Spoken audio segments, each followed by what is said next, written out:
Maybe seated. Hey, kiddos, children, little ones, you guys can go. Mr. Gina's in the back. If you want to get out of here, you can. I felt like when I gave permission for you to dance, I'd see a few of you dancing. Oren, I'm disappointed that you weren't dancing. Gary, I'm disappointed that you weren't dancing. Just figured it would happen. Larry, especially. I'm surprised you even kept your clothes on. That's a reference to some other time when Larry was threatening to take his clothes off. Okay, so I want you to write down a word. This is specifically for our church people, but if you're listening online or you're visiting with us, so you can write it down too and follow along with us. Attentive. Write down the word attentive in your phone, on a piece of paper, somewhere. Write the word attentive. That's going to be 2021's word for Casper Alliance Church, to be attentive. We are going to be attentive to everything. But really, the idea is attentive to one another and attentive to what is God doing in our lives. We kind of just coast. And this is not a criticism. I'm saying this as people. We kind of just meander and take things as they come, and we adapt, and we flex. We do and like whatever just happens to us, it just kind of it happens. And we become like the duck and let it roll off our back. And we just kind of keep going. And we actually are a little bit proud of that. But I'm going to ask us to be attentive, which is a little bit more forceful, which is a little bit more proactive, which is a little bit more aggressive, I think. And I want us to be aggressive in the way in which we think about one another in the room, the way in which we think about our neighbor, the way in which we focus in on listening to the Lord. What does God have for us?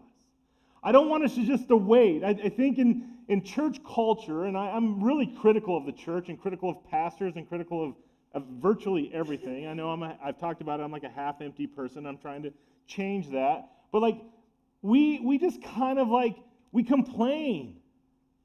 And we just wait for like the bad things to happen, and then we get to gripe about it, and it's like there's some sort of enjoyment that comes from that, and you've heard me talk about that. But I think if we were to be attentive, we then get to dispense hope.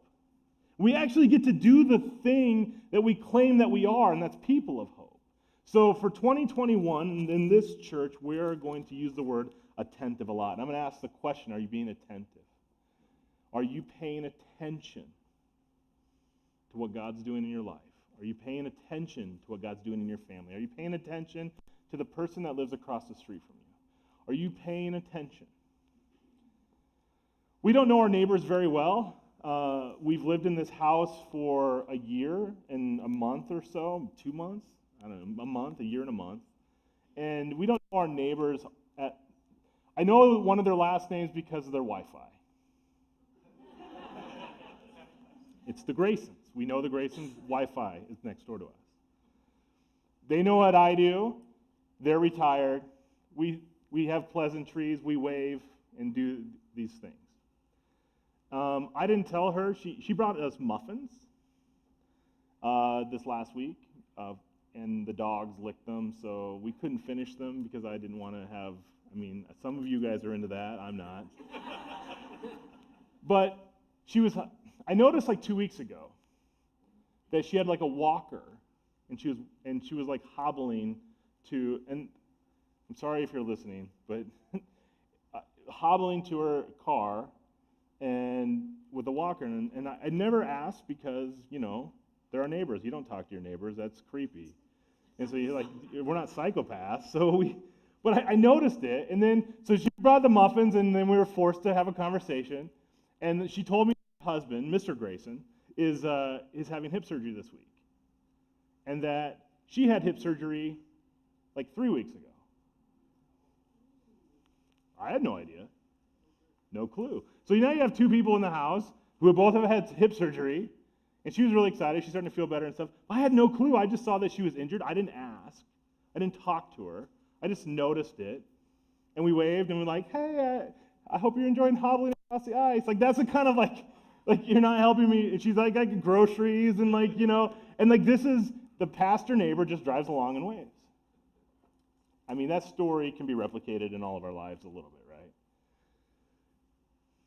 Was I being attentive? Well, I was being a neighbor like neighbors are in the 21st century, like neighbors are in America, like neighbors are here in Casper, like people are, like Wyoming people. This is what I'm learning again, stay out of my lawn. Leave me alone. As long as I have my sons and cows, I'm fine. And if you break my internet, I'll call Larry in the middle of the night and make it work. But these are the things, like that's the culture, but still the neighbor thing I think is pervasive across the entire nation, to where we really don't know our neighbors. And again, it goes back to this idea of being attentive. Are you paying attention? God has things for us every day. He has something for us to experience. Again, this series that we're finishing it today, and it's the idea of opening the door, because God's there ready to give, ready to show, ready to reveal, ready to invite you into his purposes and his plans. And all we're doing is we're stepping through the door and saying, yeah, okay, I'll embrace that, whatever that is. And that happens every single day. There's not a day where God is silent. It's just not true. And we can't pretend that it is. Like, when we don't experience God, that says more about us than it says about God. And so I want us to purposely, intentionally begin to be attentive.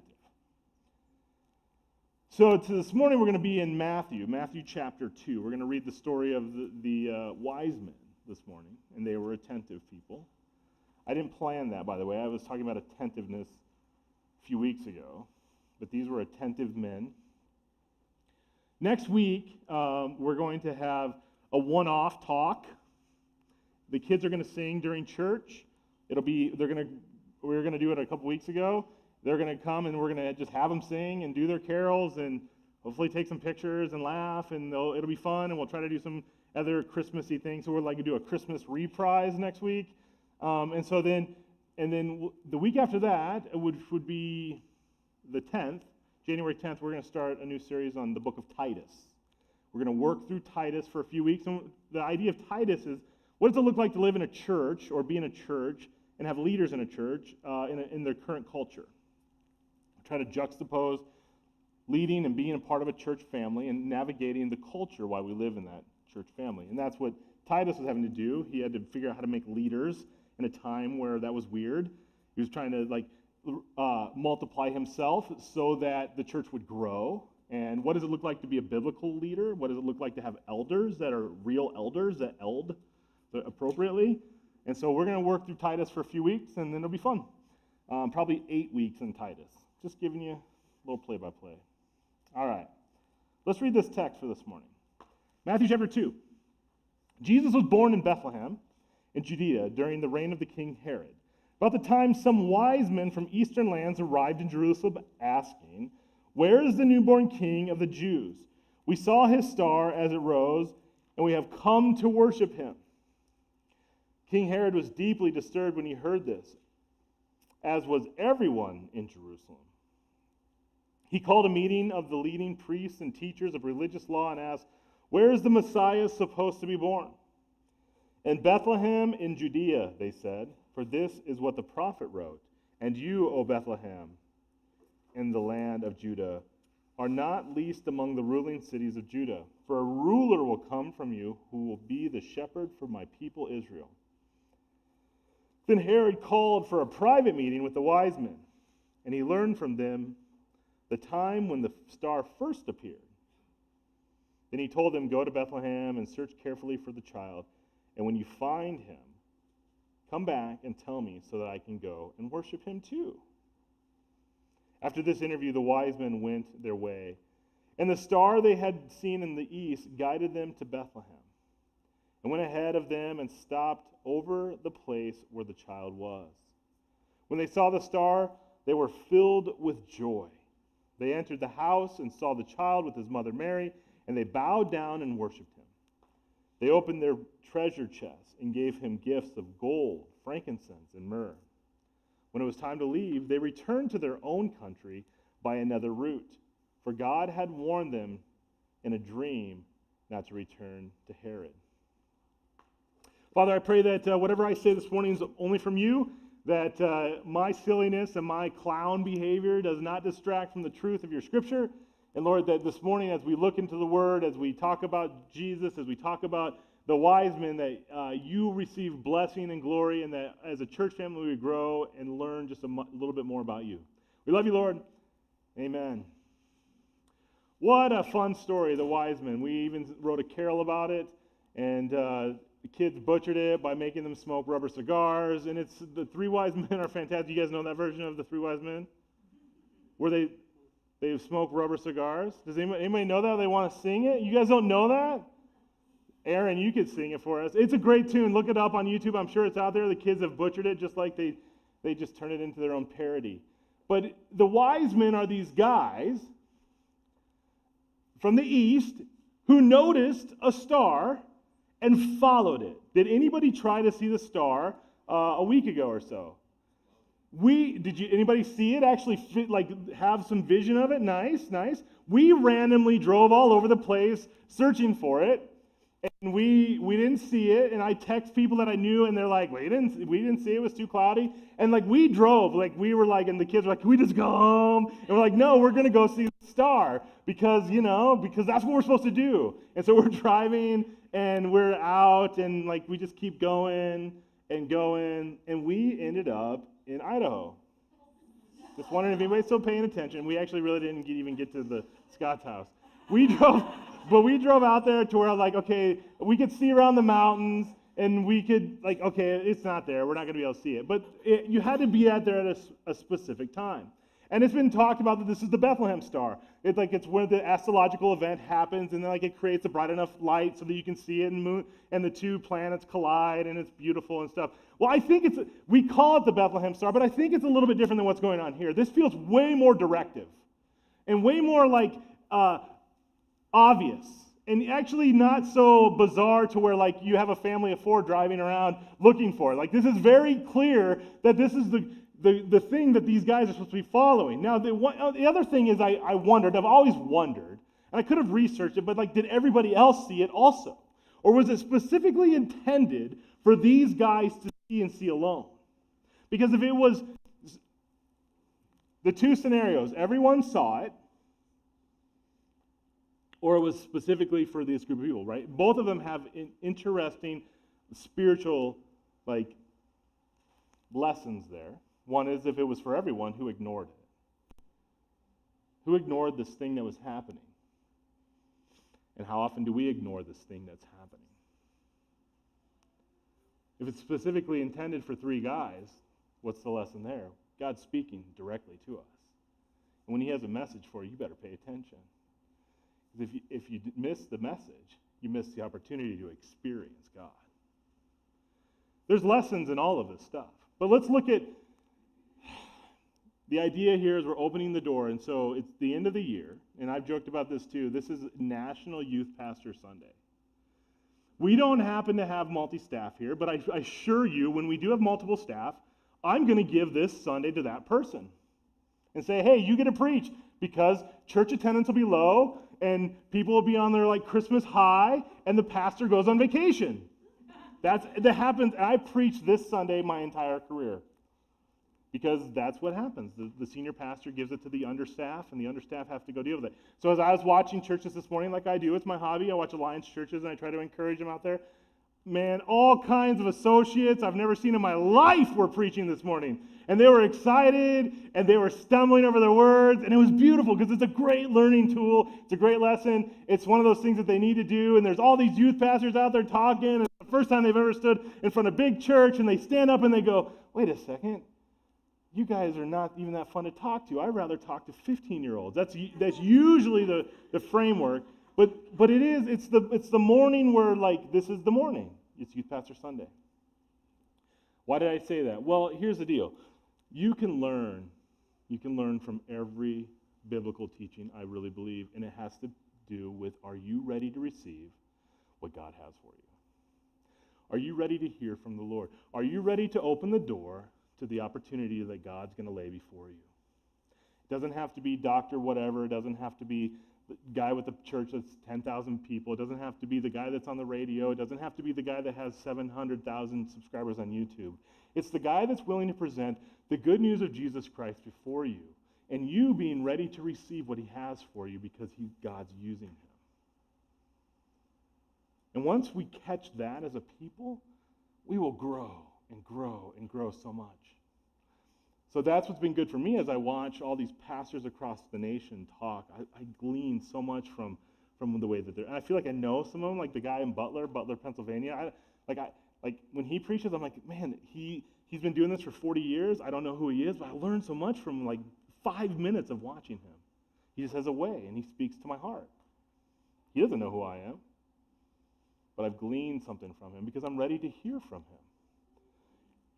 I think that the wise men were ready to experience good things from God. They wanted, they were hungry for something. And God revealed himself to them through the star. So here's the deal. I think we can get 3 keys to opening the door to new opportunities, new experiences, new things from God. 3 keys I have for you this morning. It's going to be fast. First of all, the wise men, they were eager to worship. Many times in this particular story, they talked about going to worship the Messiah, going to worship the Messiah. They received the Messiah with joy. They were eager to worship. That's a positional and attitude type of thing. Are you hungry and eager to worship the Lord? Are you ready to arrive with God's people and say, I'm ready and I'm hungry to worship you? In fact, can you do that without being around music or your church family, to where you can wake up in the morning and say, I'm eager to worship you? Now, here's the thing that's hard for us. We have to find ways to worship. Not all of us are wired the same. Not all of us like piano or like music we have to find ways to worship. How do you worship? Now, some people will talk about, I worship in nature. I can experience God in nature. Well, maybe, but what does that really mean when you say that? When you worship God, it's about remembering. Again, I said this a few weeks ago. It's about remembering the sacrifice. It's about acknowledging the sacrifice. It's about knowing that Jesus came and went to the cross for you so that you could have life and life abundantly and life eternally. That compels people to worship. So when they were going to see the Messiah, there was this acknowledgement that the Messiah was the person coming to restore order, to restore the kingdom, to restore life to the people. It was the promised one that's been promised since Genesis chapter 3 that's going to arrive and make all things that were broken fixed again. So the attitude coming into that is, I need to worship this Messiah because this Messiah is going to fix it all. That's position. There's no tactics there. There's no method there. It's just the position before the Lord. Usually when we think of worship, we start thinking about songs that we like or ways in which we've experienced what we think is worship. But again, it's being reminded or remembering the work of Christ on the cross, knowing the Messiah compels us to worship. Worship starts in the heart and then gets expressed. If it doesn't start in the heart, it's not ever worship. I'm going to repeat that. If it doesn't start in the heart, in the soul, it never is worship. So when you come and stand and sing songs here, if you're just singing, you're not worshiping. If it doesn't get birthed out of this thing inside of you, that you love Jesus, that you love the Messiah, that you want to know him more, any song you sing is just words. You might as well be singing Beyonce, all the single ladies. Give me another one that's really awesome. Might as well, that's the only one that just says, maybe I'm thinking about Beyonce this morning. I don't even know why Beyonce came to my mind. See, I can dance, Larry.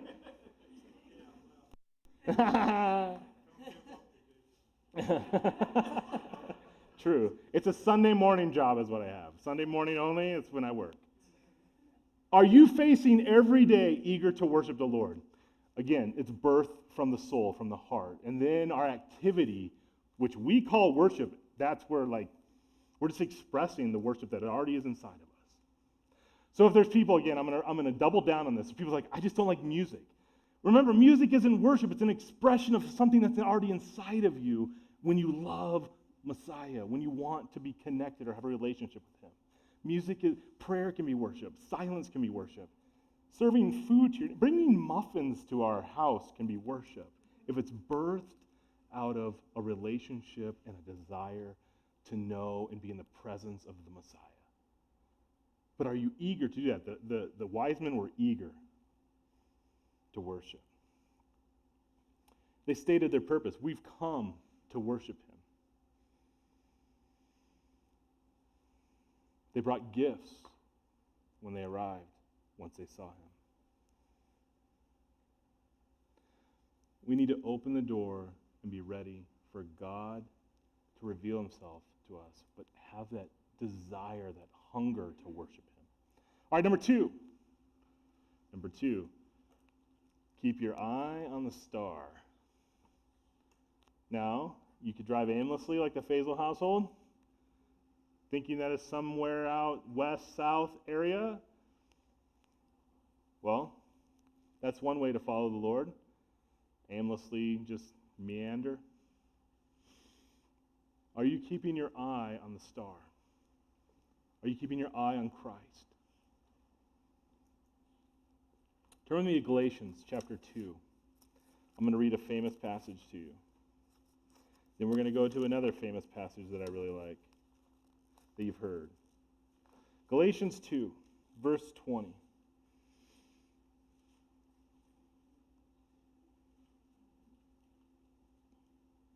My old self has been crucified with Christ.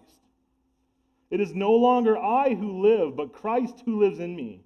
So I live this earthly body by trusting in the Son of God who loved me and gave himself for me.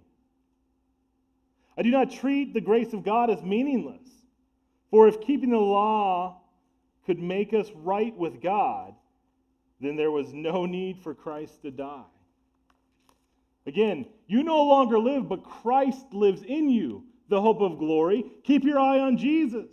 If following the Lord had to do with all the good things that you do or all the wonderful behaviors that you have, there was no need for Jesus to die on the cross. If your salvation was dependent on your activity, Jesus was useless. Christ had to die so that all your activity could be crucified and that you could live new and again with him. Now, Hebrews, again, great famous passage. Hebrews chapter 12. Verse 1. Therefore, since we are surrounded by such a huge crowd of witnesses to the life of faith, let us strip off every weight that slows us down, especially the sin that so easily trips us up. And let us run with endurance the race God has set for us. We do this by keeping our eyes on Jesus, the champion who initiates and perfects our faith.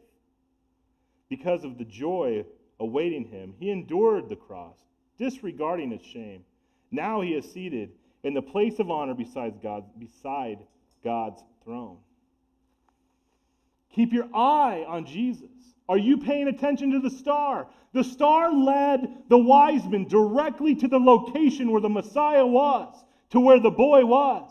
They followed it all the way, and it was right there above, according to the scriptures, to where they could enter into the place and see and witness and worship the Messiah. You have to keep your eye on the prize.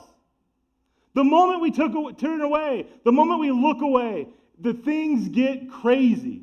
One time, one of the elders and I, his name's Aaron, we were driving up to Billings for a training.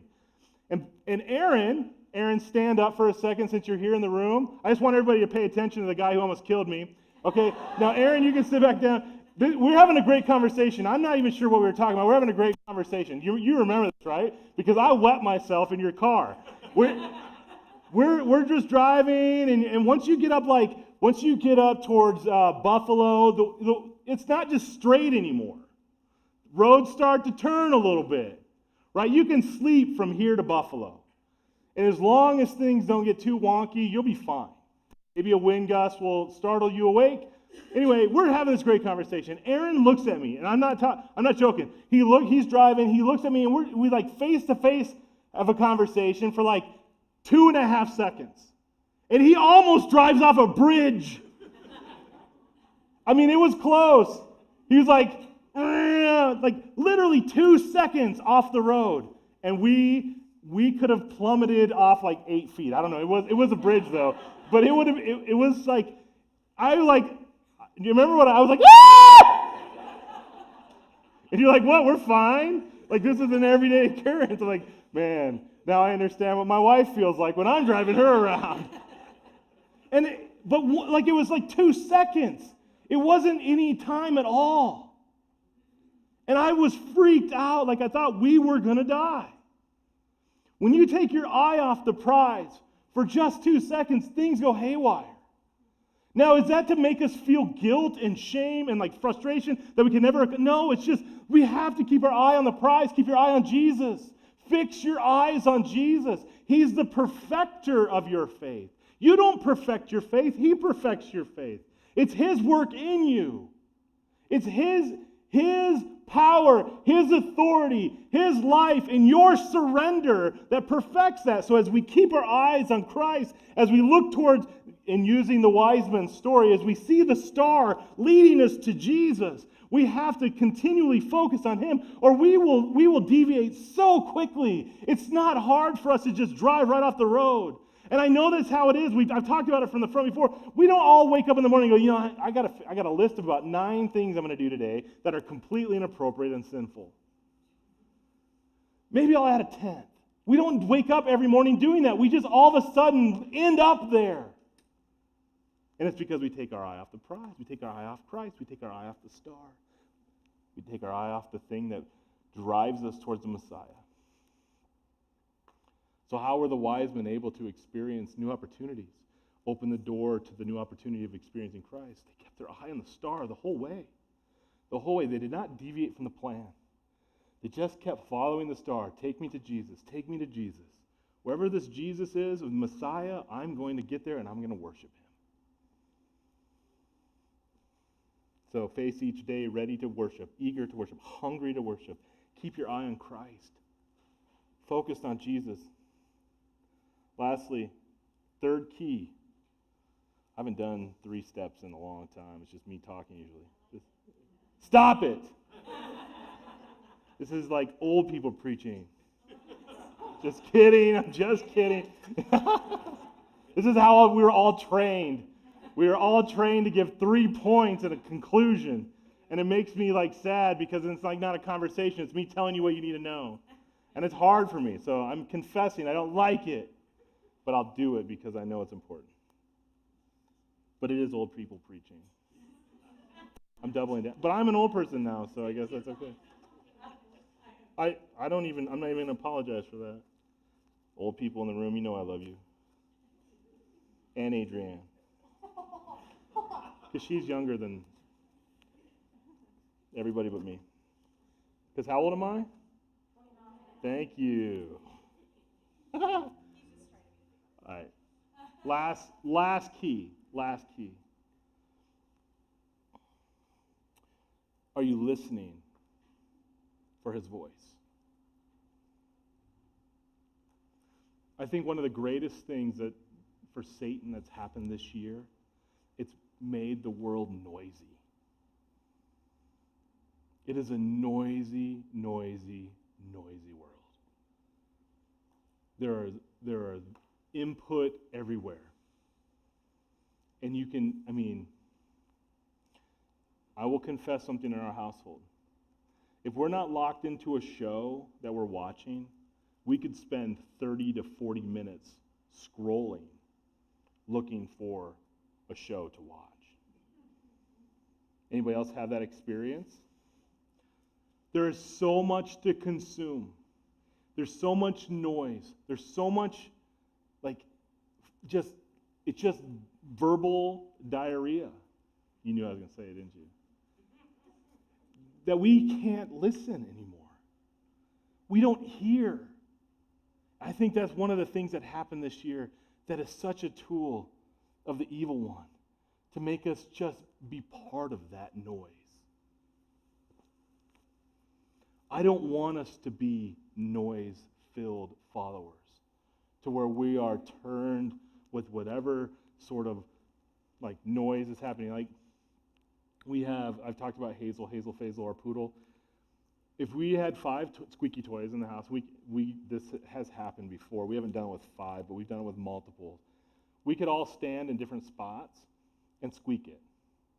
And she'll run to wherever the noise is. Or she'll run from a noise if she doesn't like the noise. Like there's a noise that she doesn't like. If you go like this to her, she runs from you. So like there has been times in our kitchen where the 4 of us are going, and she's like tearing around the place. Same principle. The noise either repels us or we're drawn to it, but it's noise. It's not Jesus. Now listen to the last part of the story. Verse 12 of Matthew chapter 2. When it was time to leave, they returned to their own country by another route. For God had warned them in a dream not to return to Herod. So I'm going to use my inference or my emphasis here.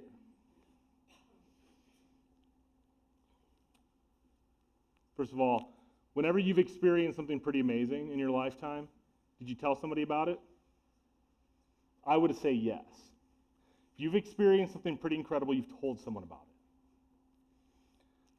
it. This deviation of the route for the wise men took them another path than what they originally planned. Do you not think that they sprinkled their whole way home another route, that the Messiah has come, we've met the Messiah? Getting the words of Christ is alive, is here, he has come, the prophecy is real, all to another group of people. So God not only protected them by giving them a picture of where you should not go back to Herod because he's going to kill you, he gave them another route to go. But the human nature inside of, I think, these wise men, this is my emphasis again, sprinkled the story of Messiah all along the way. They became missionaries to that the Messiah is here. The Messiah, we followed the star. We arrived in Bethlehem, and there he was, the Messiah, the one that's been talked about. The prophets of old talked about this little boy that was going to be born in this town that was kind of meaningless, but still had significance. And he's here. They had to be listening. They had to be hearing. They had to be attentive to what God was going to share with them. Are you listening to his voice? Are you hearing from God? Now, I really believe God is speaking constantly.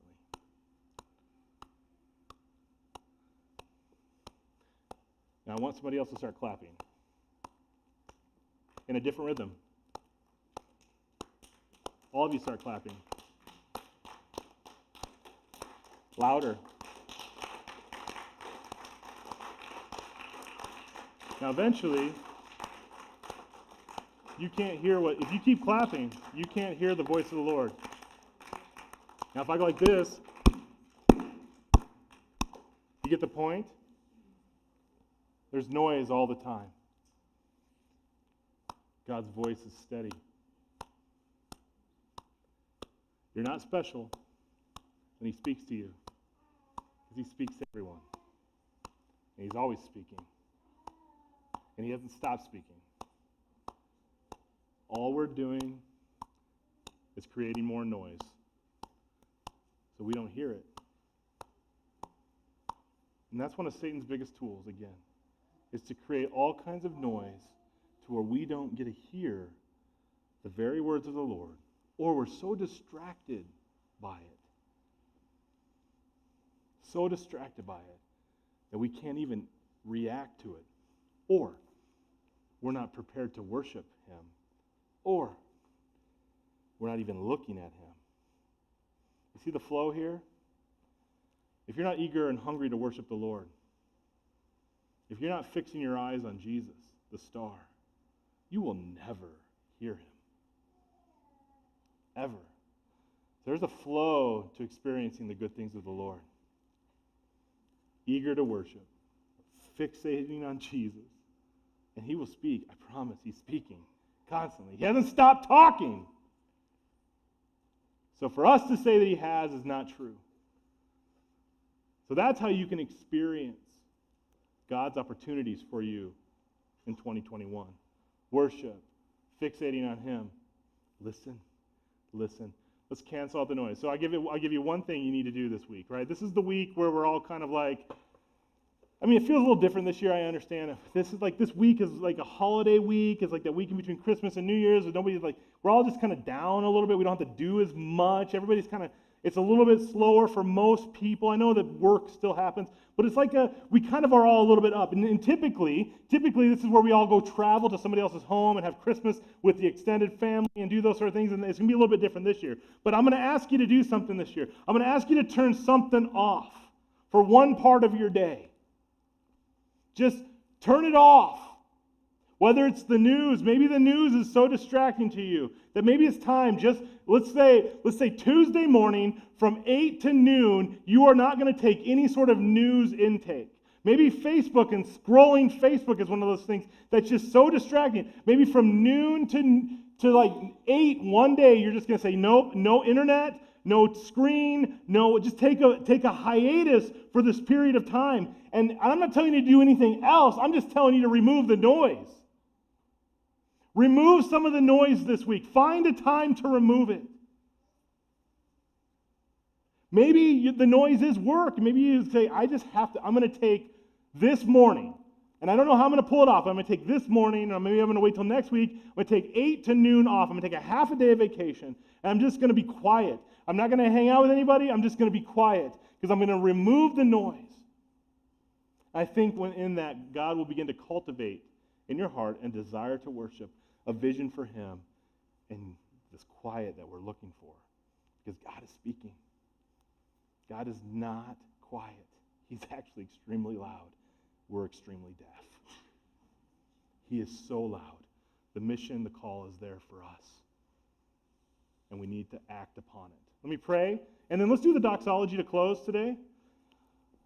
Father in heaven, thank you for this morning. Thank you for our church. Thank you for the work of the cross. Lord, I pray this morning as we close up our time together that you will encourage us to take steps forward, to remove some noise, to be more attentive to you, to fix our eyes on you, to have a hunger and desire to worship. Lord, stir us up towards loving good deeds. In your Son's name, Jesus, amen.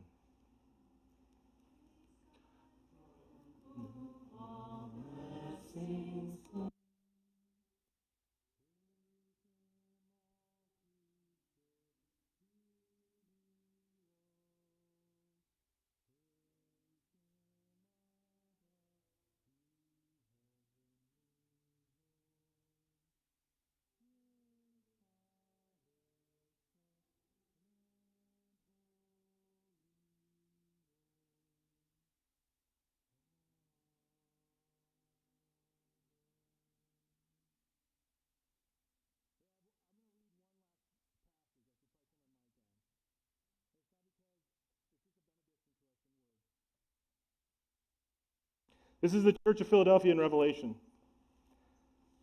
This is a message from the one who is holy and true and the one who has the key of David. What he opens, no one can close, and what he closes, no one can open. So again, putting authority in Christ and Christ alone. I know all the things you do. I have opened a door for you that no one can close. You have little strength, yet you obeyed my word and did not deny me. Look, I will force those who belong to Satan's synagogue, those liars who say they are Jews but are not, to come and bow down at your feet. They will acknowledge that you are the ones I have loved.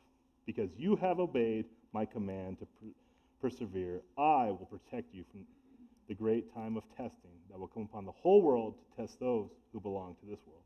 I am coming soon. Jesus said, I've opened the door for you. I'm here speaking to you. Have a great Sunday. What are you clapping for, kid?